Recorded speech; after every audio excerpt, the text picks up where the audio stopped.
Bienvenue à tous dans cette nouvelle vidéo. On se retrouve pour la première analyse de ce mercredi 22 juin 2022 sur les Pokémon de la 4e génération. Et la première des deux analyses du jour est donc sur Maganon. Alors Maganon, c'est un peu l'alter ego d'Elekable qu'on a vu hier. L'un est du type électrique, l'autre du type feu, puisque c'est l'évolution finale de Magmar de la première génération et Magby de la deuxième génération, qui est l'équivalent feu de Elekid et Electek.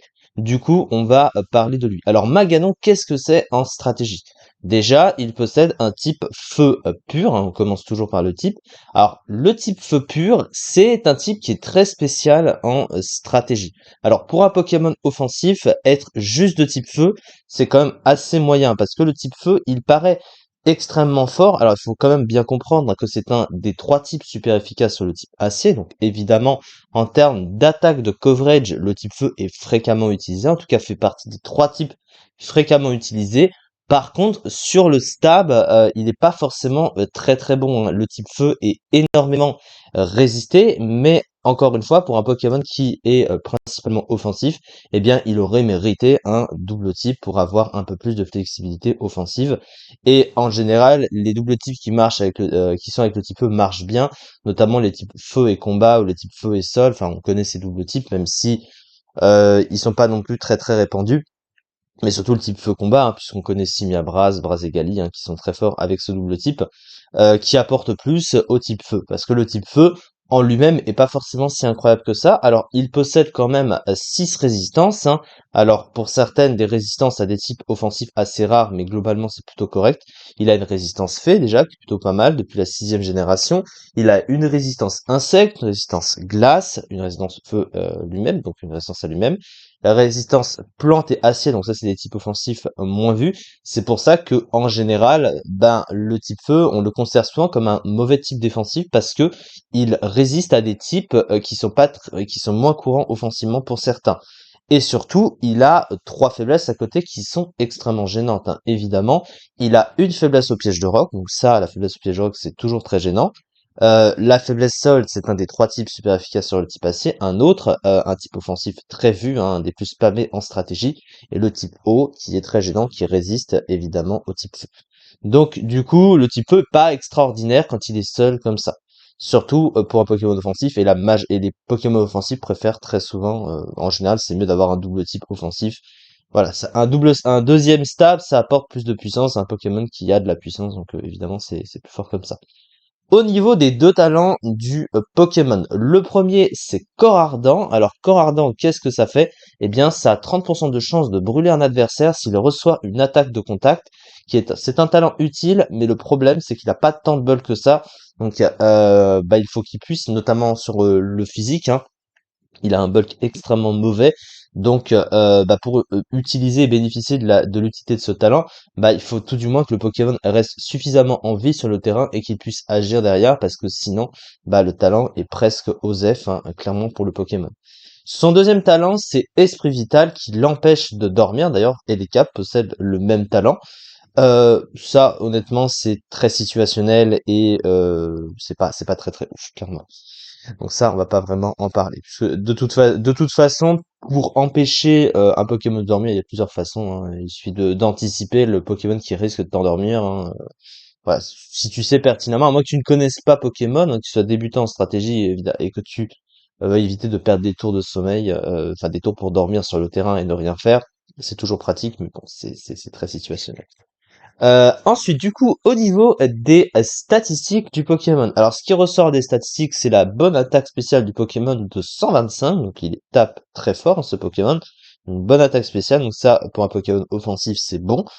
À côté, par contre, les stats sont pas très très bonnes. Alors, il a une attaque de 95 qui est correcte, donc relativement utilisable, mais bon, il préfère évidemment utiliser son attaque spéciale plus forte. Par contre, à côté, les stats sont pas très très bonnes, hein. Il a pas un bulk qui est très très ouf, hein. Un bulk qui ressemble à Elica, donc qui était pas bon non plus. 75 PV, 67 défense, 95 défense spéciale. Il a surtout une défense physique extrêmement mauvaise, hein. Donc ça, évidemment, c'est un peu compliqué. Et surtout, la vitesse, 83 de vitesse pour un Pokémon offensif comme lui aujourd'hui, c'est vraiment pas ouf, hein. Il est dépassé par une multitude de Pokémon. typiquement tout ce qui est à partir de 84. Donc je crois que Minotaur le dépasse légèrement. Je crois qu'il est un tout petit peu plus rapide. Donc, vous voyez que tous ces Pokémon offensifs là, vu que Minotaur il est type sol, donc il est super efficace sur ce Pokémon. Donc ce Pokémon, s'il n'est pas bien investi en vitesse, il va être fréquemment dépassé. Et pour un Pokémon offensif et un Pokémon qui a pas tant de build que ça non plus, bah, c'est quand même pas ouf. Au niveau de son move pool, alors qu'est-ce qu'il a globalement? Au niveau des stabs, il possède déflagration, lance-flamme, sur le physique il a bout de feu, point de feu, etc. etc. Il a aussi canicule hein, sur le spécial. Au niveau de ses attaques de coverage, alors il n'en a pas beaucoup hein, ce Pokémon, il a accès à tonnerre quand même. Il a point éclair, lance-soleil, mais ça c'est à 2 tours.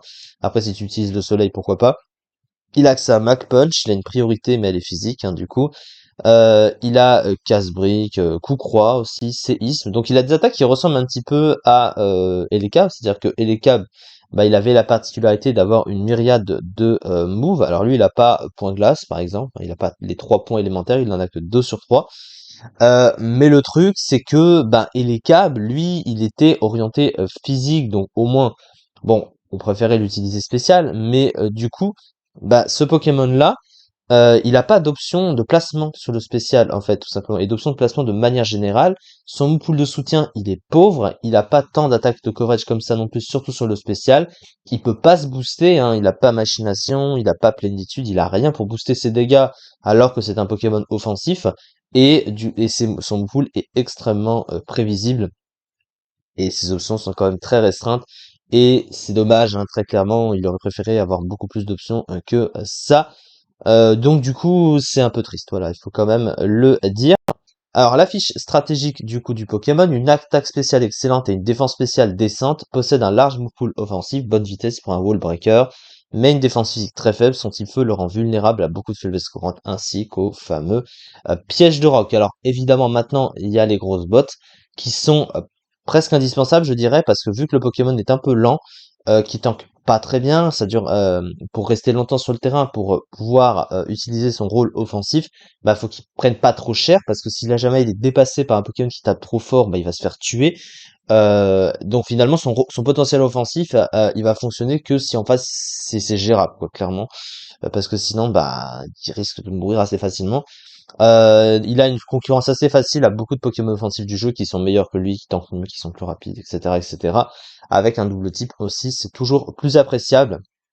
Et le Pokémon ne se classe que 62e du PU, 2,4% des usages, donc c'est vraiment pas beaucoup. Pour le PU, du coup, le mois dernier, donc le Pokémon n'est pas très très fort, et il a de la concurrence aussi à côté. Du coup, c'est ça pour cette vidéo. On se retrouve pour la seconde analyse du jour, juste après celle-ci. Merci beaucoup de m'avoir suivi, et à très vite pour une prochaine vidéo.